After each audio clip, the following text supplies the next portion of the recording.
জুলাই সনদ স্বাক্ষর অনুষ্ঠানকে ঘিরে জুলাই যোদ্ধাদের সঙ্গে পুলিশের সংঘর্ষে মানিক মিয়া এভিনিউ রণক্ষেত্রে পরিণত হয়।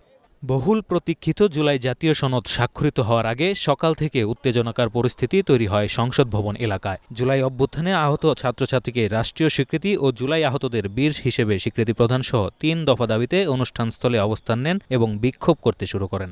জাতীয় ঐকমত্য কমিশনের সহসভাপতি অধ্যাপক আলী রিয়াজ জুলাই সনদে তাদের স্বীকৃতি থাকবে জানিয়ে তাদের সরে যাওয়ার আহ্বান জানালেও আন্দোলনকারীরা আগের অবস্থান চালিয়ে যান।